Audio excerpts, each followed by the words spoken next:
Hello ladies and gents, my name is Thom Gibson, and this year was the first year that I taught the YouTube video production class, and I wanted to share how it went. This kind of serves as a reflection process for me, but a lot of people I tell that I teach the class are like, wow, that's interesting, what's that like? And so I thought I'd share to maybe give some insight for other teachers wanting to do maybe a YouTube unit or actually even teach a YouTube class themselves. A little context on how the class came to be. I did a YouTube project last year with some students where they were creating their own channels, and then I had a YouTube camp during the summer, and so the high school principal came to me and said, hey, we're trying to offer a little variety with the high school electives. What do you think about teaching a YouTube class? Our school already has film, but traditional film is pretty different from making videos primarily for the internet. Film was a lot of screenwriting. There are different roles like producer and editor and writer, but with YouTube, you're kind of a one-person show, and making something specifically for the internet is different than making maybe a more traditional film. Kids generally weren't doing gaming or vlogs or reviews or anything like that in film class. And so this gave them an avenue to create videos like the videos that they watch on the regular basis. The goal of the class was simple: learn how to create and grow on YouTube. The challenge was figuring out how to best do that. How do I teach a group of students that are all doing different types of channels in a way that they get the freedom, but there's still the right amount of structure, and I can assess them in the same way across the board? How can I assess a vlog the same way I assess a gaming channel, the same way I assess a makeup tutorial? So first semester, I did this project called a vision board where they kind of had to make this big visual board. It was digital of what they wanted their channel to be. It ended up taking like a week, and then from there, they ended up making their channel art. And so I kind of nixed that in the second semester, and then really just had a document that they thought about what they wanted their channel to be like. First semester, I also didn't really have hard deadlines on videos because I wasn't sure how long it was going to take kids to edit in Premiere Pro, because most of them had never edited in Premiere before. I would say, okay, you need your footage by Tuesday, and then they would show up to class without their footage, and maybe it was a gaming video that they needed to film on their gaming PC at home, and so they had nothing to film, they had nothing to edit, and the whole class was just pretty much wasted for those students. I'm gonna have to figure out something to remedy that, or at least have something for them to do. When it came to assessing their videos, I decided to kind of assess different aspects of it. So a separate grade for the actual filming and editing of the video, and then another grade for the whole upload to YouTube process, like the thumbnail, the title, the description. With the filming and editing rubric, like the expectations, I really wasn't sure what to put there at first. At first, I was like, okay, how was your lighting? How was your framing? But that didn't apply to kids who were doing gaming channels or taking footage from a movie and then reviewing that. So I ended up just grading on, okay, did you edit out your mistakes, and is your audio pretty clear? And later on incorporated, okay, what's the pacing like in your video? Does it feel too long, or does it feel a little too short? And what was the effort level? Was this something where you just took one video clip and then you just did a voiceover and maybe cut out one piece,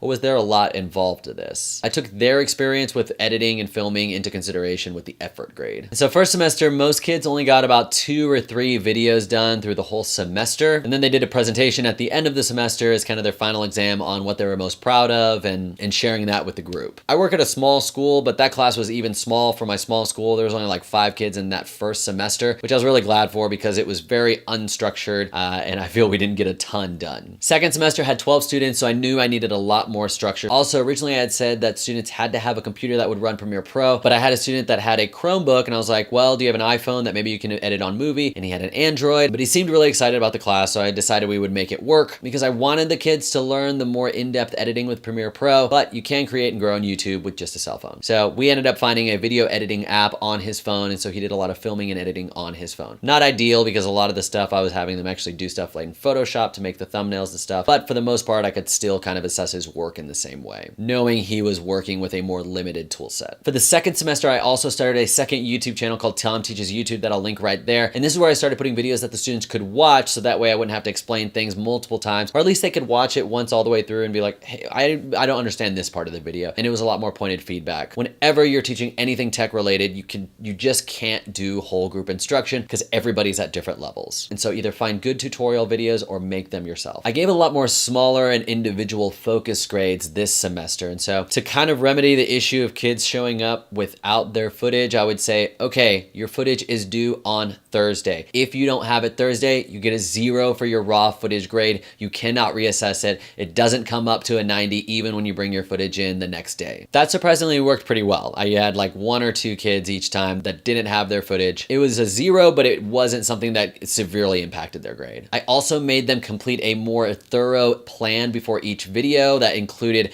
thumbnail ideas, title ideas, when and where they were going to shoot, what kind of value they were hoping to offer their viewer, and what was something new that they were wanting to try in this video. You can see the link right there that I had them watch on how to plan their video. For things like the title and the description and the tags, I actually used TubeBuddy, which is a Chrome extension that kind of helps you do YouTube stuff, and they have their own little checklist of like, does your description have this, this, and this? Is your title this, this, and this? And so I kind of pulled a few things from those lists as my way of assessing the students on their title and thumbnail, description, and tags. Most students took them about a week and a half to 2 weeks to complete a video from beginning to end. And so I'm not even done with the semester yet, but there are some students who are already on their 5th video, and they'll likely get at least one more before the end of the school year. One thing that I was struggling with was that I wanted to teach them things like time lapses and slow motion and how to live stream and exploring analytics, but each one of those things didn't really apply to everyone in the type of channels that they were doing. So on video 5, I made a menu of things that they could choose from, and the things that they chose had to add up to 150. So for example, one of the things they could do was edit an Imagine Dragons music video. Adobe put on a contest a couple years ago where they released all the raw footage for the music video for people to edit for the contest. I kept that raw footage, and so if a student wanted to do that, they could get 75 points for that. Students could also do a live stream. If they just did it from their phone, it was worth 50 points, but if they learned how to set up Streamlabs OBS and have a face cam and have a background and chat on there, they could get up to 100 points. They could explore the analytics, but they could only do that if they had at least 3 videos that had over 50 views. That was an assignment only worth about 25 points. They could do a time-lapse and B-roll cinematic sequence where they learn all of the settings that you need for that, and both of those things together could be worth 100 points. And so they were mixing and matching. The more involved I felt the project was, the more points it'd be worth.